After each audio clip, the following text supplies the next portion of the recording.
topic Kesia Nipa Bebrina discuss this year about who wins the 2024 general election. That is the big question.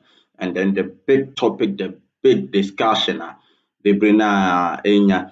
Now, talking of the 2024 election and then who wins the 2024 general election. Episode 4, looking at certain things and as a new maybe or minor share and sana a year or minor idea you be say this person ye the near president obetimi abuama or minor etimi ediakoso. Looking at the political parties as at now omo ebejina and then the flag bearer omo nyina omayi chese enya asem ketwa. But then looking at Ghana, it's been 32 years and Ghana in democracy the a and then democracy in no political parties oh my God, out of all the political parties no, it's been NDC and then NPP.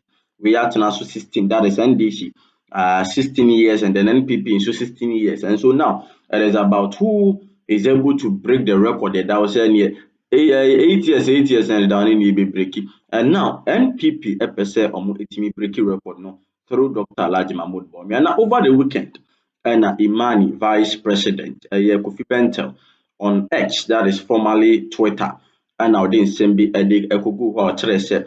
Dr. Alhaji Mahmoud Bawumia, he has not been president as vice president in the Jumedia wedding. And then if there are any questions to be asked, then Ghana for Busa questions, and then Bawumia should be given the chance to be heard. And there was all back Kasache Ghana for your 2 years. Now in some na and Kofi Bentil or the Ghana right after so this answer at the to Ghana to say Bebrina chances any normal react, especially the NDC and then the National Democratic Congress, the communications officer, the communications officer of the NDC, Sami Jamfi, and also Ebeto at the Emmanuel Kofi Bentil to say Nina no to some of the Abana or Matiasia.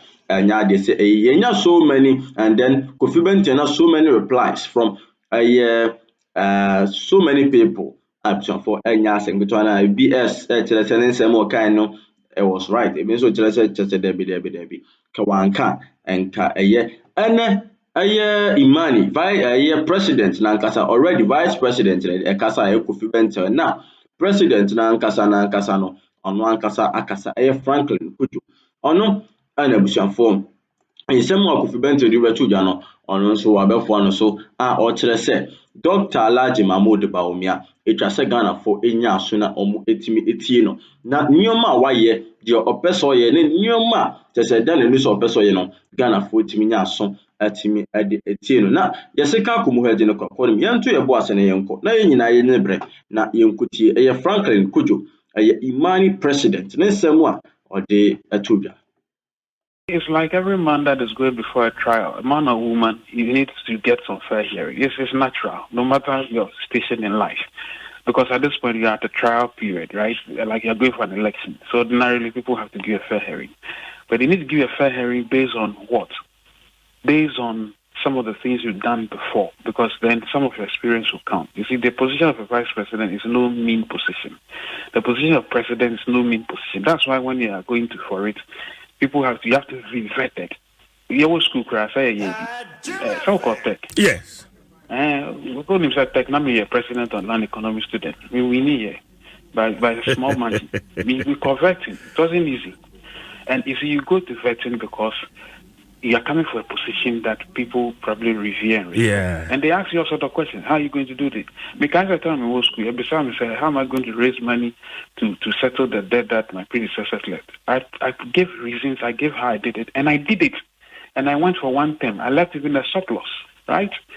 Because then people would ask you how your experiences matter. So it's very important.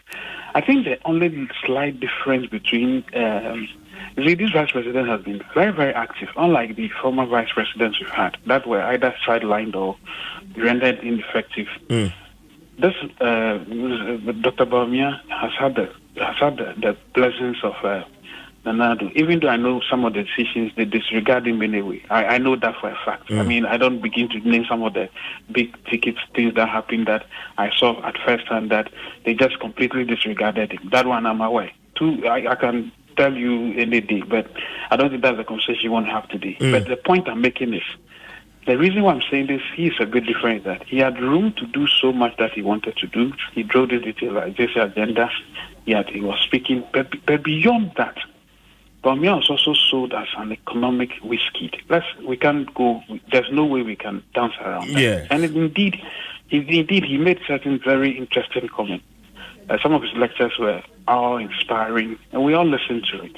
But the president himself has been on record say, "Oh, thanks to Dr. Bawumia, no say the baby I want to say the who betoye."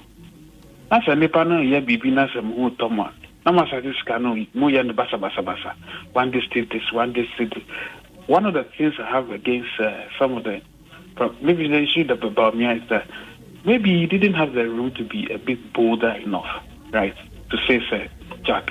Well, I hear also of this cabinet disagreements here. Yeah. These are not matters you can come and discuss, but I know things happen. Maybe, yes. So the answer I'm giving you directly is that I think it's a 50-50 situation. Because in this case, Dr. Bawumia is slightly ahead of almost all the other vice presidents we've had, at least in this republic. Not even John had that much presence. You recall, he had these issues with music, what you do, and the rest. They still continue. I just laugh. And I know they had all their battles, which has continued up to today. But I think Bawumia had a greater chance, also because of his dexterity. Let's not lose sight of the fact that Bawumia was an excellent pair of hands and head. Why? Because of the election petition, the things he said, the things he did, and the comments he makes about the economy tells us that this is somebody who is definitely competent. The question, though, is how did we end up where we are today? The debt exchange. Yeah. I've not heard Dr. Bawumia speak once about the debt exchange, and I'm worried because I'm asking myself, why has he not said anything about the debt exchange? I'm saying that I never heard him all through the debt exchange challenges. Yeah. I know he made comments at Flax, committee, and this IMF thing. I know a lot. I hear a lot, by the way, and I know certain things were said and done. But you see, the public is where he showed his mettle. That's where we know him to be. So exchanges were going. At least there was just one gun I heard him say, "Oh, the exchange rate is coming down," and all of that. But that's after months of all of us going through it. You know, sometimes people just want to hear you say, "Okay, we know things are all bad, but we want to side with you," especially because of the profile you built for yourself in the public. So I don't think it is fully agreeable to the extent to say that he wouldn't have to answer some of that. Otherwise, what would be the point of his presidency? He needs to answer those questions tomorrow, and I suspect that he's probably well prepared to do so. So it's a chicken and egg situation. There's no way you can avoid it, by the way. You see.